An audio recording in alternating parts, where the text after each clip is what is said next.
Hello everyone and welcome to the Henchman's Memoirs. This week we are starting a series of product reviews where we are going to be reviewing the various Megadungeons in my collection and going over them in enough detail that you can figure out whether or not this is the right product for you. So quite appropriately, we are going to be starting with the OG Megadungeon itself, the Temple of Elemental Evil. I'm pretty sure this was the first big dungeon that was published. Gary Gygax and Dave Arneson both ran Megadungeons in their home campaigns, but those weren't published until later. The first one to be really published was the Temple of Elemental Evil. So this is the Goodman Games re-release for 5th edition. It cost me about $100 when it first came out. You might be able to get it for a little bit less on eBay nowadays. This is a wonderful product, and it starts off, of course, it's got a reprint of the original books and so forth, but the 5th edition part starts off where you are arriving in the village of Hamlet.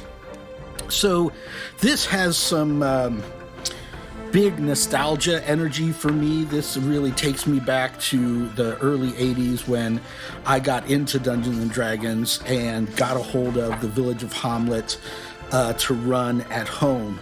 It's a very interesting, again, throwback kind of town where it's got all the basic things you need. The Inn of the Welcome Wench. There's a pair of retired adventurers that are building a tower up here.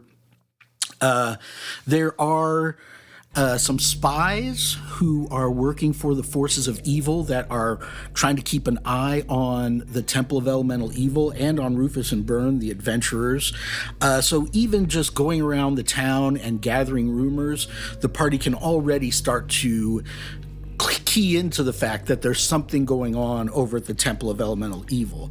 But the initial adventure that they're going to go on, going to get them from levels 1 to maybe 4 or 5, is the old moat house that was included in the Village of Hamlet adventure. So this section just gives you all of the things that are in the town, and then you get here to exploring the moat house. This is a fun introductory sort of adventure. There are some bandits here on the surface that strangely are not connected to what's going on inside the moat house dungeons. And then you get down in here, you have some encounters with some undead. There's an ogre in here that is tough for low-level players, but it kind of builds up to and lets you know that he's coming. And the players are going to come around in here. They're going to start to gather some clues that something is going on over at the Temple of Elemental Evil. And they're finally going to face off against some cultists, including Lareth the Beautiful, here in this dungeon, and presumably return to Hamlet. Here's the giant crayfish that Trampier illustrated wonderfully on the cover of the original. They also decided to go with the flaming eye as the symbol of the cult of all consumption, the main cult. This, I guess, was before all of the copyright troubles with the Tolkien estate, so they just went ahead with a lidless flaming eye for the symbol for the greater Temple of Elemental Evil. Anyway, the party can go through here, they can level up a couple times, and most importantly, here's old Lareth the Beautiful himself. Most importantly, they can start to gather information that there's a bigger threat going on at the Temple of Elemental Evil. So the temple itself is a little bit further away from Hamlet, but about 50 years ago, it was used as a headquarters for this cult of elemental evil, and the forces of good got together and sort of went in there and cleared them out and actually contained the elemental evil itself within the temple. They sealed the temple with the power that be in there, which there were hints that it was Thurisdan in the original adventure. But then it took them a good long time to actually come out with the follow-up, the Temple of Elemental Evil adventure itself. And so the story goes that a lot of DMs had to create their own Temple of Elemental Evil just to figure out, just to continue the adventure, because it took them several years to come out with it.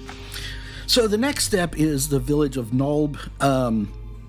This is just another stop along the way to the Temple of Elemental Evil. This is mostly a role-playing situation. This is sort of a sinister town with a bunch of outlaws and outcasts and ne'er-do-wells living there. And the party gets in here, and they can actually, if they play their cards right, they can meet up with other forces of good that are watching the Temple of Elemental Evil. There were evil spies hiding in Hamlet. Now there are good spies hiding in Nulb that the party can interact with and find out about. But once this sort of introductory stuff is done, your party's going to be, I don't know, maybe 4th or 5th level. It's going to be time for them to head to the Temple of Elemental Evil itself. So they're going to get to the above-ground ruins of the temple. And this is a cool illustration of the interior of the temple, where the party actually begins the Megadungeon in earnest. So the first thing they're going to notice when they get to the front door here, the doors are very unusual. And I actually made this prop to represent them with some stuff from Hobby Lobby. There are these huge bronze doors, these huge bronze double doors. I'm pretty sure the front door to the temple is some of these, and they're completely unopenable, and they're sealed with all this powerful magic. There's actually, I think, 4 or 5 sets of these doors in different places in the dungeon, and they all work together to sort of seal in the ultimate evil under the dungeon.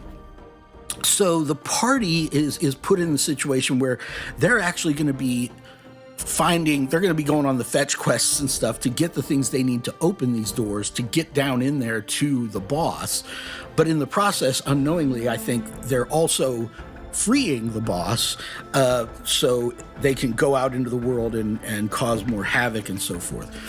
But the other doors are actually, they can enter, and they're going to get in here, and they're going to eventually explore this area and go down into the dungeon itself.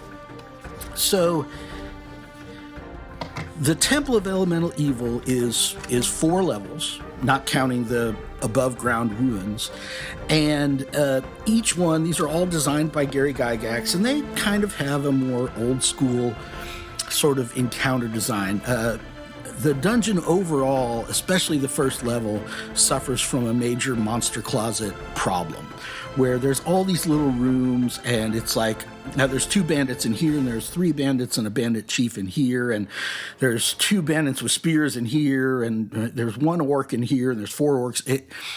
This first level, I actually found ways to skip most of it and actually replaced some of it with levels from Princes of the Apocalypse, just to kind of keep from having to kind of grind through all of these rooms.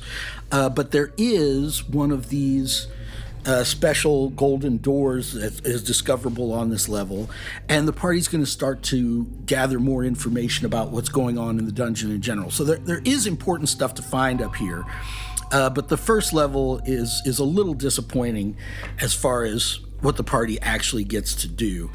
I don't have any more. I copied these maps into a 3-ring binder and marked like where the gold doors were, and sort of put notes in about what some of the encounters were. I don't like the style where it's just rooms with numbers.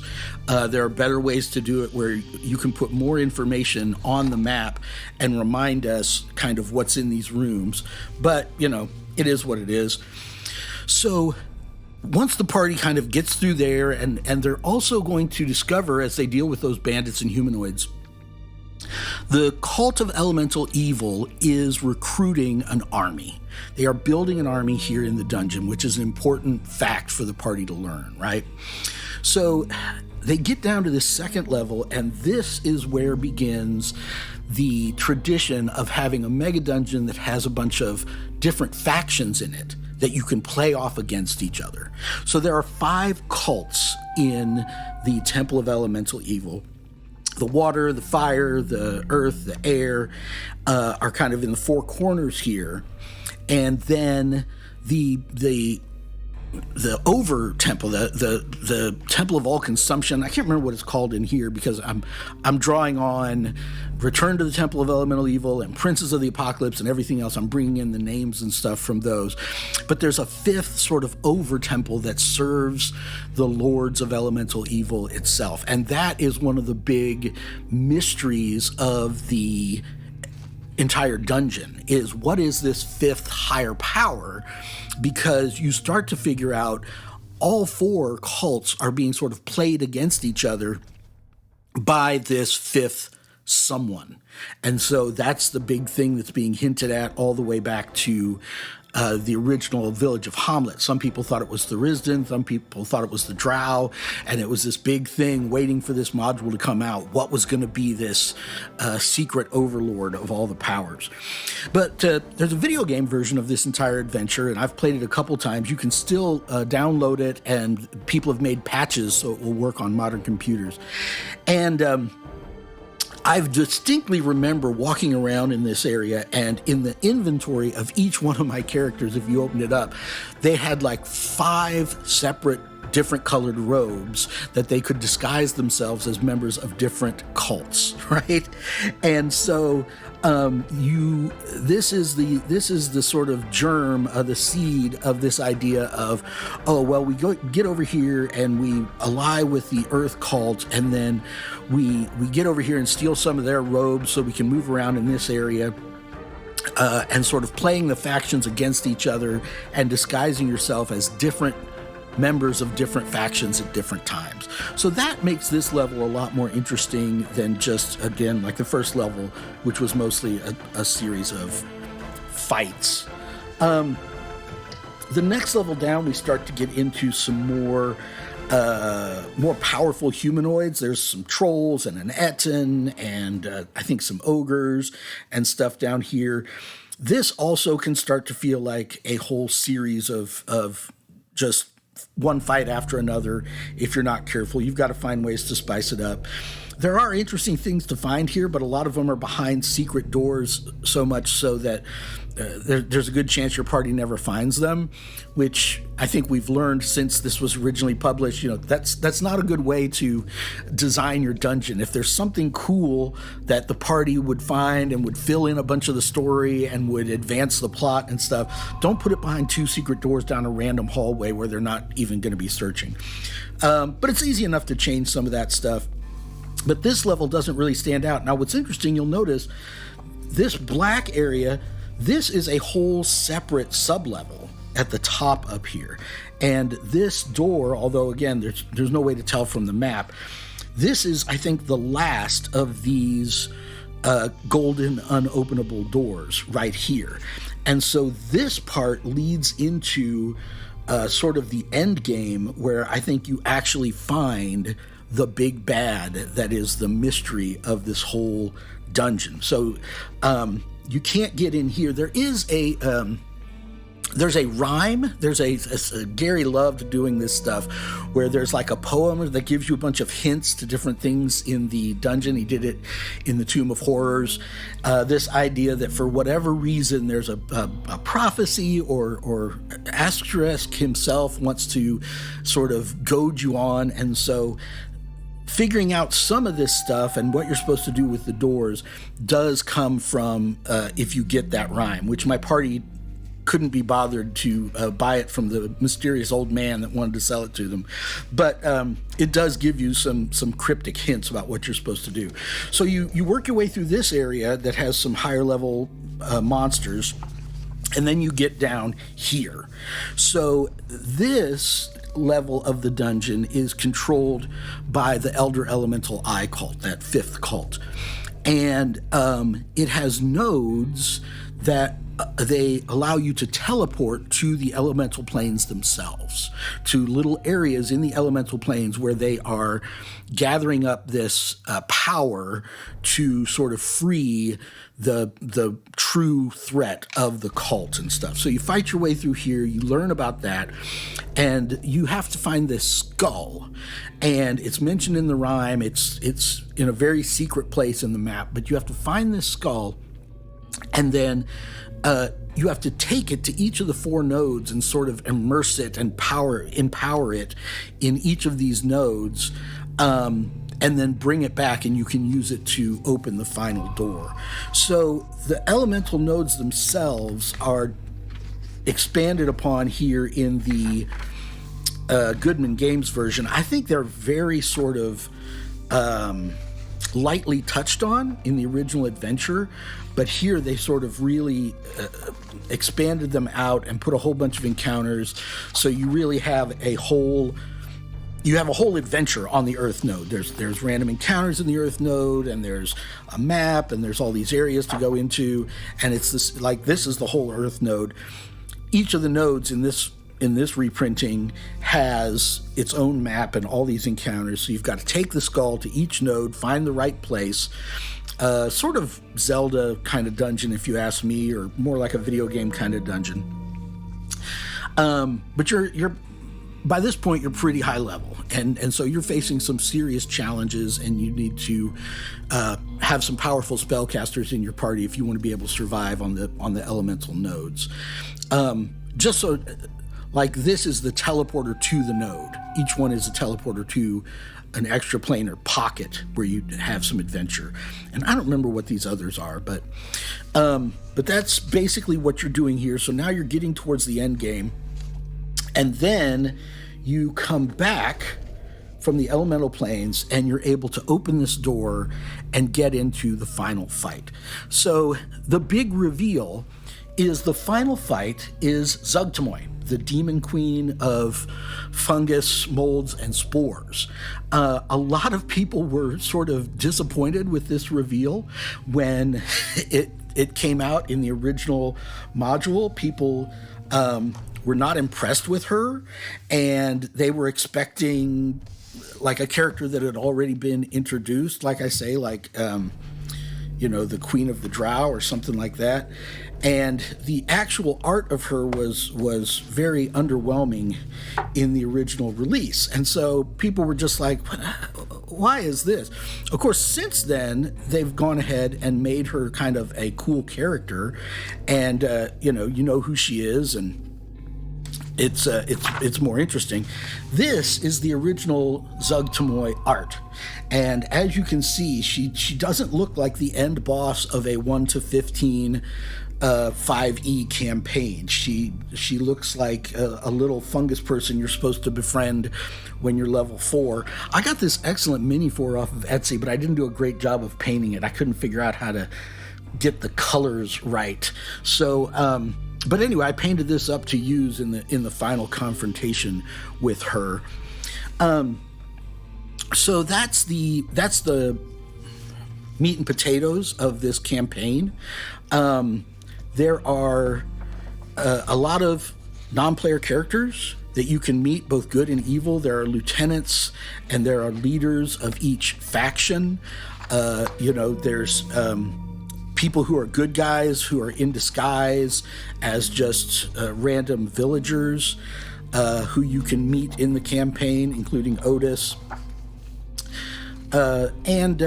It's a good collection of people to sort of make NPC cards for and keep track of. I did have some questions when we played it about the artwork for Lareth the Beautiful. He's the first major boss that you face in the Moat House, and I didn't feel like this particular piece of art did a good job of presenting him as a imposing figure. But there's actually a way where he can get hurt in the final confrontation, but get away and reappear later in the adventure. But like his face is scarred, and this is his one of his favorite things is how handsome he is, and then the players are responsible for having scarred him. But anyway, you can find other art online from other editions. This was the sequel came out in 3rd edition. It was redone in 4th edition. There's lots of good art out there for all of the NPCs. So that's not really a problem. Of course, they give a bunch of 5th edition monster stats in here. And then we get to one of my favorite sections about a Megadungeon. So The original Tomb of Horrors was the first product that I know of that included an illustration booklet. They did it with the Barrier Peaks, right? Also, the original sort of sci-fi crossover adventure, where they had a whole booklet of illustrations that you could show to your players as they encountered different things. Goodman Games loves continuing that tradition, and I think it's just, I don't know, I love it. I always print them out and show them to my players. For example, where these chains are right here are all of these runes that the party can potentially figure out how to translate. Here is a puzzle with these different colored blocks in front of the throne. Here is the rhyme I was talking about, where you can actually print it out and hand it to the players, and they can solve it as they go. Here's the skull. Here's a rock they find in the village. So there's not as many handouts in here as I would like. But you're going to find out as we go through the different mega dungeons. I just think these kind of things, especially if it's a room that's kind of a trap room or a puzzle room, to be able to show them a picture of what they're facing and let them say, oh, tell me more about this carving on the wall. Tell me more about this rug. How does that look? I think that makes for a really engaging experience. So that's the basic overview of the Temple of Elemental Evil. I think it's a great adventure. It maybe doesn't hold up to modern design ideas, but it's definitely a throwback, and it's bragging rights that you can go to Gen Con and say, yeah, we played through the Temple of Elemental Evil and fought Zugtamoy at the end. If you like this content, give us a like. So we're going to be doing a series of Mega Dungeon reviews. Let us know what you think, and we'll catch you next time on the Henchman's Memoirs.